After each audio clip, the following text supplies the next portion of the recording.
दोस्तों, आज की जो कहानी होने वाली है ये एक रियल हॉरर स्टोरी है। एक ऐसी कहानी जो कि आपकी सोच से परे है। ये एक ऐसी जगह की कहानी है जहां हो सकता है आप कई बार घूमने गए हो, आपका मन हो और आप जाना चाहते हो। और ये भी हो सकता है कि यहाँ के बारे में आपने ऑलरेडी बहुत सारी स्टोरीज पढ़ रखी हों, सुन रखी हों। अगर आप भी उनमें से एक हैं तो प्लीज़ इस वीडियो के नीचे कमेंट करके ज़रूर बताएं। साथ ही साथ अगर आप इस चैनल पे नए आए हैं तो ये चैनल को प्लीज़ सब्सक्राइब कर लीजिएगा, ज़्यादा से ज़्यादा वीडियोस को शेयर कीजिएगा, लाइक करिएगा। तो दोस्तों चलिए आज की कहानी शुरू करते हैं। दोस्तों ये जो कहानी है ये कहानी है एक कपल की, मतलब हस्बैंड वाइफ की। अमित और बबीता, इन दोनों की शादी को अभी सिर्फ 1 साल ही हुआ था। और जो अमित था उसका फैमिली बिजनेस था और जो उसकी वाइफ थी बबीता, वो एक स्कूल में टीचर थी, एक गवर्नमेंट स्कूल में वो टीचर थी। दोनों की लाइफ ना बहुत अच्छी चल रही थी। अमित जो था अपनी फैमिली के साथ रहता था। अमित की जो फैमिली थी वो दिल्ली में रहती थी। तो बबीता की जब शादी होकर आई तो वो भी दिल्ली ही शिफ्ट हुई और उसने अपना ट्रांसफ़र लिया दिल्ली के स्कूल में। और सब कुछ नॉर्मल अच्छे से जा रहा था। फैमिली बहुत अच्छी थी, अमित भी बहुत अच्छा था, बबीता भी बहुत अच्छी थी।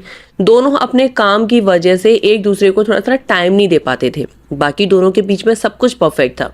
कभी कोई एक दूसरे से कंप्लेंट नहीं करना या फैमिली की तरफ से कोई भी प्रॉब्लम होना, ऐसा कुछ भी नहीं था। बहुत अच्छी इन दोनों की लाइफ चल रही थी। लेकिन कहते हैं ना कि समय जो होता है ना वो किसी का एक जैसा नहीं रहता। कब क्या आपको देखने को मिल जाए, कब क्या आपके साथ हो जाए, आप समझ ही नहीं सकते, आप सोच ही नहीं सकते। ऐसा ही कुछ इन दोनों के साथ हुआ। समर्स का टाइम था और बबीता के स्कूल्स की छुट्टियां हो चुकी थी और अमित का जो बिजनेस था वो अकेले सिर्फ उसको ही देखना होता था। तो सारी घर की जिम्मेदारी, बिजनेस की जिम्मेदारी अमित के कंधों पर थी। तो वो बहुत ज़्यादा बिजी रहता था। लेकिन बबीता इस चीज़ को समझती थी, वो कभी उससे कुछ नहीं कहती थी। और जो उसकी समर वैकेशन थी वो भी ऑलमोस्ट ख़त्म होने आ गई थी। लेकिन दोनों शादी के बाद से कभी भी कहीं शॉपिंग पर भी नहीं गए थे, कहीं घूमने भी गए थे, क्योंकि उन लोगों को सिर्फ अपने अपने काम से मतलब था कि हमें अपना काम जो प्रायोरिटी है वो पहले रखनी है, काम की बाकी सारी चीज़ें बाद में है। और दोनों ही इस चीज़ पर अग्री थे। बबीता एक दिन पता नहीं उसको क्या हुआ, उसका मतलब थोड़ा सा ना फेस उतरा हुआ था, मतलब वो उसका मूड थोड़ा सा ख़राब था। हमेशा इंसान वही डेली सारे काम कर करके परेशान हो जाता है। तो थोड़ा सा बाहर जाना, घूमना फिरना, थोड़ा सा चेंज होना लाजमी है। मतलब हर कोई इंसान चाहता है कि वो थोड़ा सा अपने काम से बाहर निकले और बाहर जाके थोड़ा सा अपने मूड को, अपने जो उसका डेली रूटीन है उससे थोड़ा सा अलग हो जाए। तो अमित अपने काम से रात को वापस घर आता है। बबीता का मूड ठीक नहीं था। वो उसे बोलता है कि चलो डिनर कर लेते हैं। कई सारी चीज़ें बोलता है लेकिन बबीता किसी भी चीज़ का उसका रिप्लाई नहीं देती है।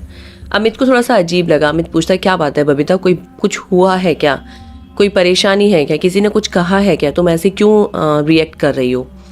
तो बबीता कोई भी उसकी बात को मतलब सारी चीज़ों को इग्नोर कर देती है और वो बस अपना शांति से काम वो अपने सारे कर रही थी, सब कुछ कर रही थी, लेकिन उसका मूड ठीक नहीं था। अमित बोलता है बताओ तो सही, जब तक बताओगे नहीं तो मुझे पता कैसे चलेगा। तो बबीता बोलती है कि अमित, तुमने कभी सोचा है हमारी शादी को 1 साल हो गया और हम अभी तक कहीं नहीं गए, कभी भी हम कहीं नहीं गए। ना कभी हम शॉपिंग पर गए, ना हम कभी मूवी देखने गए, ना हम कहीं घूमने गए, कहीं भी नहीं। हमने सिर्फ अपने काम को प्रायोरिटी दी, कभी हमने एक दूसरे को टाइम देने की कोशिश नहीं की। अब जब मैं पूरे समर वैकेशन में मैं घर रही, मैं पूरे टाइम सिर्फ तुम्हारा इंतज़ार करती थी। एक भी दिन ऐसा नहीं हुआ जब तुम टाइम से घर आए हो या हम थोड़ा सा कहीं बाहर एक आइसक्रीम खाने के लिए भी गए हों। अमित, मुझे बुरा लगता है। वो थोड़ा इस तरीके से बोलती है तो अमित भी सोचता है कि हाँ यार, बात तो सही है, मैं भी टाइम नहीं दे पाया। अब जब तुम छुट्टियों में थी तो तब भी मैं कोशिश नहीं कर पाया कि मैं 1-2 दिन के लिए फ्री हो जाऊं और तुम्हारे साथ टाइम स्पेंड कर सकूं। अमित तभी प्लान बनाता है कि कल के मेरे जो भी काम होंगे मैं उनको साइड में रखता हूँ और कल हम पहले बाहर घूमने जाते हैं। अब बहुत सारी चीज़ें उन्होंने सोची, बहुत सारी जगह उन्होंने सोची कि कहाँ जाएं, तो फाइनल हुआ कि हम लोग रेड फोर्ट चलते हैं, लाल किला चलते हैं घूमने के लिए। काफ़ी दिन से हम कहीं, मतलब हम लोग तो कहीं गए ही नहीं हैं। और लाल किला, अमित पूछता है बबीता तुमने देखा है? बबीता बोलती है नहीं, मैंने नहीं देखा। तो अमित बोलता है मैंने भी नहीं देखा, नई चीज़ है, तो चलो साथ में कल चलते हैं। कल टाइम से अपना फ्री हो जाना और सुबह हम जल्दी निकल लेंगे। सुबह अपने काम वाम करके वो फ्री हुई और वो लोग निकल गए लाल किले के लिए। अब गर्मी बहुत ज़्यादा है और जैसे कि हम सभी जानते हैं वहाँ पे जो पत्थर होता है बहुत ज़्यादा गर्म हो जाता है। तो दोनों बहुत ज़्यादा खुश थे, पहली बार दोनों बाहर कहीं साथ साथ गए थे। तो मतलब बबीता को ना फोटोग्राफी का बहुत ज़्यादा शौक था, तो वो हर जगह के पिक्चर्स निकाल रही है। और उसके फ़ोन में ज़्यादा बैटरी भी नहीं थी, लेकिन जितनी भी थी उसने वो सारी पिक्चर्स वीडियोस निकालने में ही वेस्ट कर दी। दोनों बहुत ही ज़्यादा खुश थे उस चीज़ को, उस मोमेंट को वो एंजॉय कर रहे थे और वो एक एक चीज़ को बड़े बारीकी से देख रहे थे, हर किसी की पिक्चर्स निकाल रहे थे, हर जगह को वो मतलब बहुत अच्छे तरीके से एक्सप्लोर कर रहे थे। धीरे धीरे शाम थोड़ा सा ढलती जाती है, दोपहर होती जाती है और बबीता की जो फ़ोन की बैटरी थी वो डेड हो जाती है। वो अमित का फ़ोन लेती है और वो उससे पिक्चर्स निकालना शुरू कर देती है। हालांकि अमित के फ़ोन में भी इतनी बैटरी नहीं थी, लेकिन वो फिर भी उसको दे देता है और वो पिक्चर्स निकालना शुरू कर देती है। अब काफ़ी ज़्यादा टाइम हो गया था, तो अमित बोलता है कि चलो बबीता, अब हम यहाँ से निकलते हैं, काफ़ी ज़्यादा टाइम हो गया है, अब कहीं बाहर चलेंगे, अपना डिनर विनर करेंगे और थोड़ा सा घूमेंगे फिरेंगे, फिर हम टाइम से घर पहुँच जाएंगे। बबीता इस चीज़ के लिए एग्री हो जाती है। बबीता बोलते ठीक है चलो तुम आओ, मैं 1-2 पिक्चर्स और ले लेती हूँ, फिर हम यहाँ से निकलते हैं। अब क्योंकि बहुत ज़्यादा भीड़ होती है, बहुत ज़्यादा रश होता है ऐसी जगह पर, तो अमित के फ़ोन पर किसी का फ़ोन आता है और वो फ़ोन पर बात करने में बिज़ी हो जाता है। इधर जो बबीता थी वो भीड़ के साथ बाहर निकल जाती है, क्योंकि लाल किले को बंद करने का टाइम हो चुका था, तो अनाउंसमेंट होता है और वो भीड़ के साथ बाहर निकल जाती है। अमित उसका ना गेट पर वेट कर रहा होता है, लेकिन काफ़ी सारी भीड़ को आते हुए देख, मतलब उसका एक ध्यान तो उसका फ़ोन पर है, वो फ़ोन पे बात कर रहा है, और एक ध्यान उसका बबीता की तरफ है कि बबीता आ रही होगी, लेकिन उसे ना भीड़ की उसमें वो नज़र नहीं आती। तो वो उसको वापस ढूंढने के लिए वो अंदर लाल किले में एंटर कर जाता है, लेकिन बबीता भीड़ के साथ बाहर निकल चुकी होती है और फ़ोन पे बात करता वो बिल्कुल बीच में, लाल किले के बीच में पहुंच जाता है और जहां से वो उसको सारे दरवाजे एक जैसे ही नज़र आ रहे होते हैं और लाल किले का जो दरवाज़ा था वो बंद हो चुका था। जो अमित था अब वो लाल किले के अंदर था। बाहर जो भी लोग थे वो सब जा चुके थे, जितना भी शोर था वो एकदम कम हो चुका था। वो जब अपने फ़ोन से हटा तब उसे याद आया कि मैंने बबीता को बोला था कि मैं बाहर तुम्हारा वेट कर रहा हूँ, तो बबीता हो सकता है बाहर पहुँच गई हो और मैं यहाँ अंदर फंस गया हूँ। वो बाहर मुझे ढूंढ रही होगी और मैं यहाँ बबीता को ढूंढते ढूंढते आ गया। अब उसको गेट सारे नज़र एक जैसे आ रहे थे। अब वो सोच रहा था कि मैं किस गेट से बाहर निकलूं। वो हर दरवाजे के पास जाता है, हर दरवाजे को खटखटाने की कोशिश करता है, लेकिन कोई रिस्पॉन्स नहीं मिलता। अब वो पूरे लाल किले के अंदर इधर उधर घूम रहा है कि मैं कैसे भी करके यहाँ से बाहर निकलूं। और वो जब अपना फ़ोन देखता है तो उसके फ़ोन की भी बैटरी जो है वो डेड हो जाती है। अब कोई भी ऐसी चीज़ नहीं थी जिससे वो बाहर किसी से कांटेक्ट कर सके, वो किसी को बता सके कि मैं लाल किले के अंदर फंस गया हूँ, मुझे बाहर निकाल सके कुछ भी। और बबीता का जो फ़ोन था वो पहले से ही स्विच ऑफ हो चुका था, अमित का अब हो ही चुका था। अब रात ढलती जा रही थी, मतलब शाम ढलती जा रही थी, रात होती जा रही थी। तो उसको बहुत ज़्यादा अजीब सा फील होने लगा। वो मतलब चारों तरफ सिर्फ सुनसान सुनसान। उसको लग रहा था यार कैसे भी करके मुझे यहाँ से निकलना है, रात यहाँ निकालना बहुत ज़्यादा मुश्किल हो जाएगा। वो बहुत कोशिश करता है लेकिन वो वहाँ से बाहर नहीं निकल पाता। बहुत ज़्यादा उसके लिए डिफ़िकल्ट हो जाता है। जैसे जैसे शाम ढलती है, अंधेरा होता है, तो चारों तरफ सिर्फ अंधेरा सुनसान, कुछ भी उसे नज़र नहीं आ रहा। अचानक से उसे कुछ पायल के खनकने की आवाज़ आती है। उसे ऐसा लगता है जैसे उसके पास ही वो जो पायल है वो खनक रही है, कोई उसके पास है जो वहाँ से निकल रहा है। तो उसको थोड़ी सी शांति मिलती है कि चलो मैं ही यहाँ अकेला नहीं हूँ, कोई और भी है। वो ये सोचकर खुश हो रखा होता है लेकिन उसे नहीं पता होता कि ये कौन है। जब उसे पता चलता है तो वो उसकी हालत मतलब बहुत ही ज़्यादा ख़राब हो जाती है। बट उस टाइम पे वो यही सोच रहा है कि चलो मैं यहाँ अकेला नहीं हूँ, मेरे अलावा यहाँ कोई और भी है। वो पायल की आवाज़ को फॉलो करता करता करता करता वहाँ तक पहुँच जाता है जहाँ पर एक अंधेरा कमरा होता है। मतलब जिस टाइम पे वो जब उस चीज़ को घूम रहे थे तो वो जो कमरा था वो बंद था। उसको लगा था कि ये सिर्फ एक अंधेरा कमरा है, इसके अंदर कुछ नहीं है।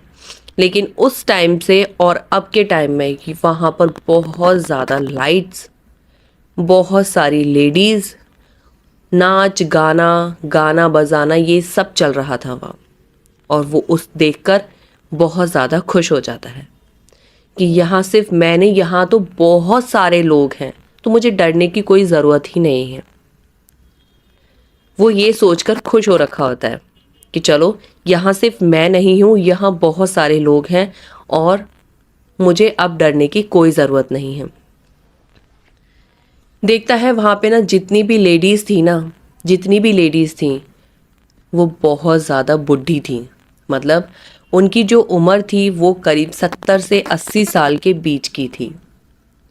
मतलब उनकी जो एज थी बहुत ज़्यादा थी और वो सब नाच गाना कर रही हैं। चारों तरफ बहुत अच्छी अच्छी लाइट्स जली हुई हैं, बहुत अच्छी खुशबू आ रही है, चूड़ियों के पायल के खनकने की आवाज़ आ रही है। लेकिन उसको कुछ भी समझ नहीं आ रहा था। वो ये सोच रहा था कि चलो यहाँ बहुत सारे लोग हैं और मैं बिल्कुल सेफ हूँ।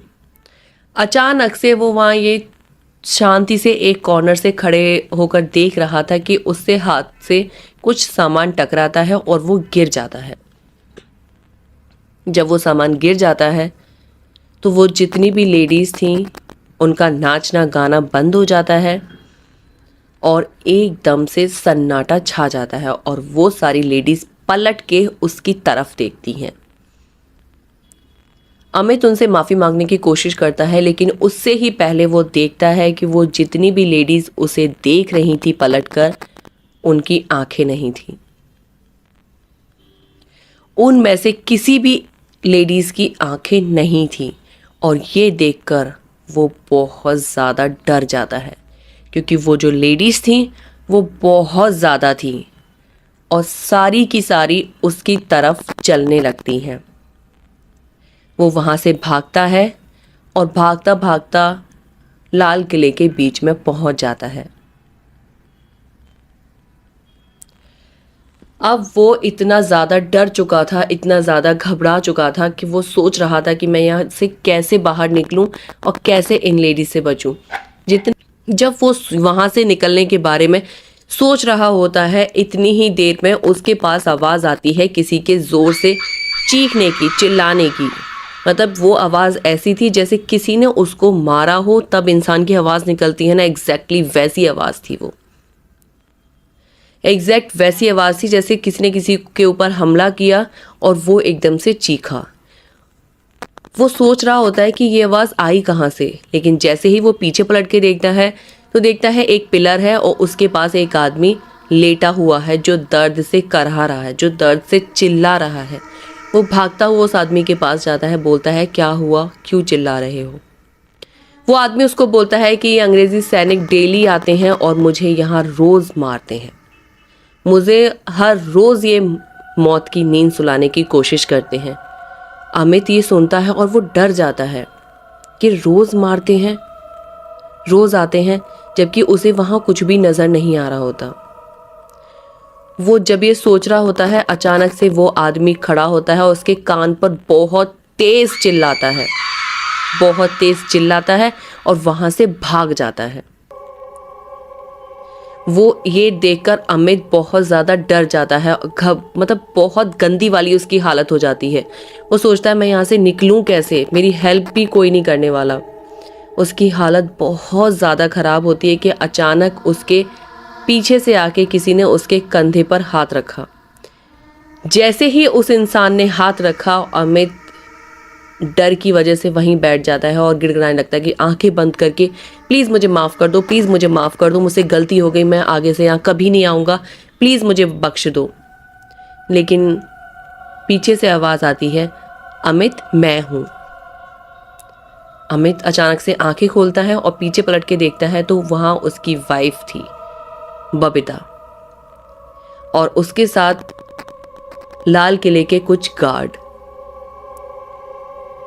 अमित बोलता है, बबीता मुझे यहाँ से बाहर निकाल के ले चलो, पता नहीं यहाँ क्या क्या हुआ मेरे साथ, मैं तुम्हें बता भी नहीं सकता। तो लाल किले के जो गार्ड्स थे वो बोले कि सर डरने की कोई बात नहीं है।